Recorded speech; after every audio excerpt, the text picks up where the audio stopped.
Hi, my name is Carrie Simpson. I am the program facilitator for CERRA, the Center of Educator Recruitment, Retention, and Advancement. The purpose of today's video is to give a brief overview of Component 4 with National Board. So let's get started. So what is Component 4 all about? It is about being an effective and reflective practitioner. Through this portfolio process, you will be required to demonstrate evidence of your ability as an effective and reflective practitioner in developing and applying knowledge of your students, using your assessments to effectively plan for and positively impact their learning, and your collaboration efforts to help advance student learning and their growth. So, in component 4, you're going to be expected to do several things. In this entry, you are going to be expected to describe or build a profile of a group of students by collecting relevant information from families and caregivers, the community, colleagues, and other sources. You're going to be expected to demonstrate that the assessment choices you make in an instructional unit are based on the knowledge of the students that you gain from collaboration with multiple sources, the learning objectives of the unit, your understanding of sound assessment principles and practices, and how the information is used to effectively plan for and make a positive impact on student learning. Throughout this, you will use your cumulative knowledge about your students to analyze and reflect on the effectiveness of your assessment practices and how to best positively impact student learning. Finally, you will reflect on your practice to determine a professional learning need and a student need for which you have provided advocacy, collaboration, and or leadership that positively impacted student learning.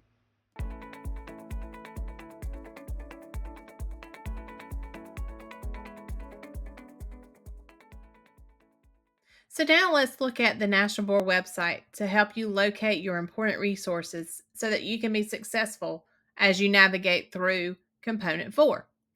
At the very top of the main page of the National Board Standards website, go to where it says Certification and scroll down to Candidate Center. From there, you will want to go past the important dates and deadlines image until you see where it says First Time and Returning Candidate Resources. Click on Learn More. From there, go past the video, and then you will have a location for you to plug in your certification area. For the sake of this video, I'm going to use mine, which is Early Adolescence Mathematics. So I'm going to click on my discipline, which is math, and then I'm going to click on my developmental level, which is early adolescence. Once I do that, my information will pop up. Notice it tells me my age group, all the component instructions for each one of the four, and my standards. Before you begin anything, you will want to make sure that you are aware of what your standards have to say. So download this document, put it into a 3-ring binder, hole punch it, highlight, underline, flag, whatever you need to do, but you will want to read this document from cover to cover, not skim over it. Make sure that you understand what National Board expects. So you will walk through the different professional teaching standards, the standards themselves, about the certification. We've talked multiple times about the 5 core propositions, and that is explained here. The architecture of accomplished teaching is also here. And then as you go through each part of the standards, it walks you through the expectations for everyone. This is an important document that you will need to make sure you have done first and foremost before you do anything else. Once you have that accomplished and you have that in your folder, the next thing you will want to do is go to the component that you're working on. So for example, this is for component 4. So I will click on component 4 and you will notice that a zip file will pop up. So I click on my zip file, and in the zip file, it has everything for that particular component listed. There are 7 different documents that you will have that are your cover sheets with explicit directions on them that you will want to make sure you read. But before you print out those, you will want to go to this PDF. This PDF is going to showcase how they're scoring this particular component. It goes through the portfolio instructions. It talks about, all of the information that you need to know for what to do during this component. It talks about how to select the group of students, how to look at the knowledge of your students, the generation and use of assessment data, the learning communities, your written commentaries, the component for electronic submission at a glance, all the forms that you will need, and then the most important part is the scoring of this. So once you have gone through and you've printed out your instructions for component 4, again, highlight, flag, underline, go through everything with a fine tooth comb to make sure that you understand what it is you are expected to do in component 4 so that you can be successful. So when you are looking at the rest of the information here, you will want to pull up the different Word documents. And I will just show you one just to kind of give you an idea. But it goes through, like I said, there are seven different forms for you to pull up. You have the contextual information sheet, the description of professional learning need, the description of the student need, the formative assessment sheet, the group information profile sheet, instructional context, and the summative assessment. I'm just going to pull up the contextual information sheet so that you can see what one looks like. When you have this sheet, read the directions. Your directions will not be the same as mine because all of the certificate areas are going to be different. So you will want to make sure you read this along with your instruction guide carefully to make sure that you are doing exactly what it tells you to do.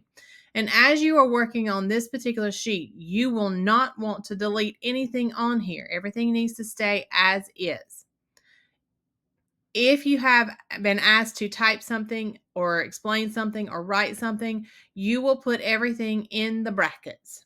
That's where it goes.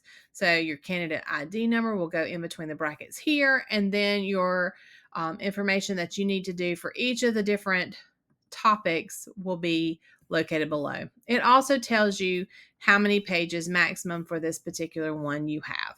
So make sure you're reading this from one end to the other. Do not skip over any of the instructions. Very important that you are doing that and following that with fidelity.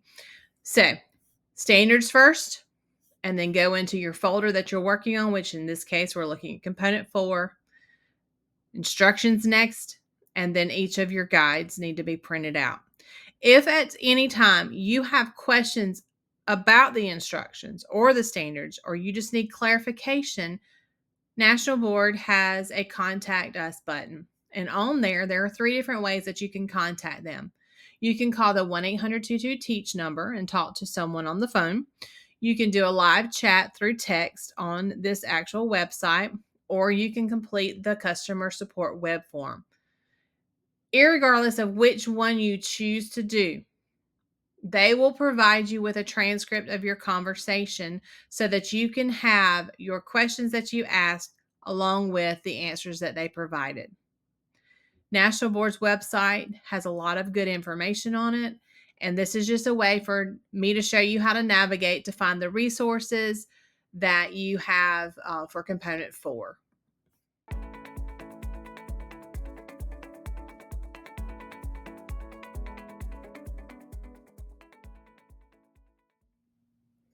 So, in preparation for getting ready for submitting an e-portfolio, you want to make sure that all of your documents have been saved as a PDF. No other files are going to be accepted, and they have to be less than 500 megabytes. When you're doing so, make sure that you're giving good file names. Never put your name as part of the file name, but you want to actually be as specific as possible, because if you're like me, when I get ready to do an important assignment, I will put final draft on my document, and then sometimes it's a final draft. So one of the suggestions we like to make when you're doing this is, if it is your final draft or you feel confident it is, put the date. That way, when you're getting ready to upload, you're knowing which one you're going to be placing is the one that is the most current and up-to-date one. And therefore, you won't make a mistake of putting one that was not in its correct format. Okay, so just some more information to keep in mind as you're going through the submission process for the ePortfolio. Once you submit it, it becomes property of National Board. So we encourage you to make sure you have copies of everything that you submit. Another thing that you need to understand is if you, for whatever reason, find an error after you submit your entries, you may have access to an exception process, but it's going to cost $125 per entry.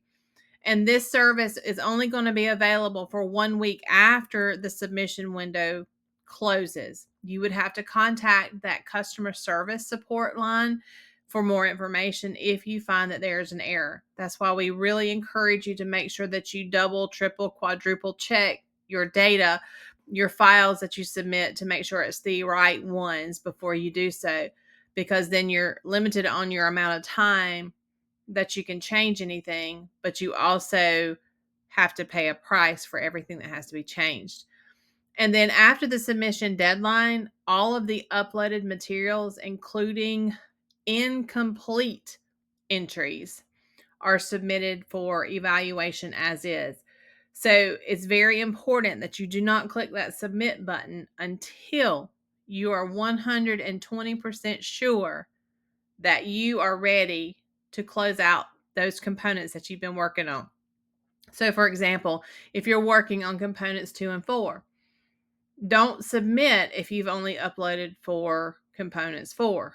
You have to make sure that all of your information that you've been working on for 2 and 4 is all uploaded and ready to go before you click submit, because at that point, if you only submit your information for one component and you plan on doing 2, the other component is considered incomplete and they will evaluate it as is.